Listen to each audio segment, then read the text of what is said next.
So Angelina Jolie shared publicly that she carries a BRCA or a BRCA1 mutation, and that she has elected some time ago to have her breast preventatively removed, and now she's chosen to have her ovaries and her fallopian tubes removed. Not all women with breast cancer should necessarily take that step. Angelina reports that she came from a family where there was an excess of early onset breast cancer, and she took the step to genetic testing, which informed her that she has a higher than average risk.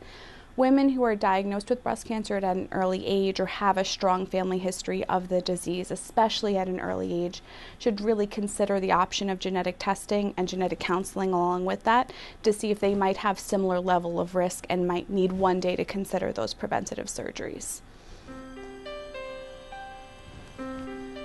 A woman with a BRCA1 mutation might have as high as an 87% chance to develop breast cancer over the course of her life, whereas a woman who does not have a BRCA mutation is considered at average risk would have about a 12% chance of developing breast cancer over the course of her life, so a significantly elevated risk over average for the BRCA1 carrier. If a woman is found to carry a BRCA1 or 2 mutation as well as some other gene mutations, there are a variety of options available to her.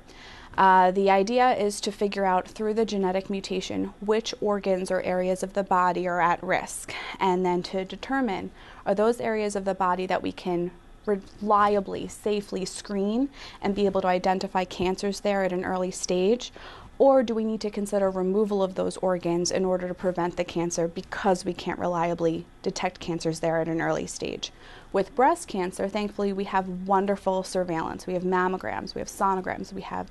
MRIs, and we have physicians who also perform our examinations typically on a regular basis.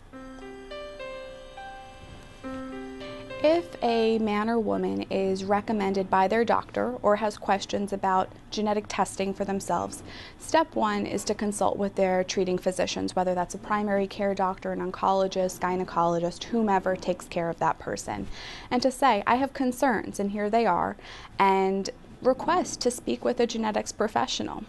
See if there's a local genetic counselor that we can consult with, such as our service here at Good Sam. And the purpose of that visit is really to spend some time carefully analyzing that person's medical and family history, in a way, personalized medicine at its best. So we're going to take a detailed medical history from the patient. We're going to take a 3-generation pedigree and ask detailed questions about the medical history of the family members.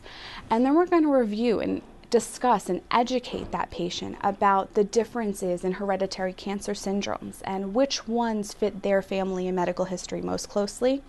how they can be tested for that, and what the results would mean specifically for them and for their family, their siblings, their children, and really spend some time getting into those questions and giving them the answers that they hopefully desire so that they can go into the testing process very well informed and then go back to their doctors when the testing process is done, being able to have a more detailed and more informed conversation with their physicians.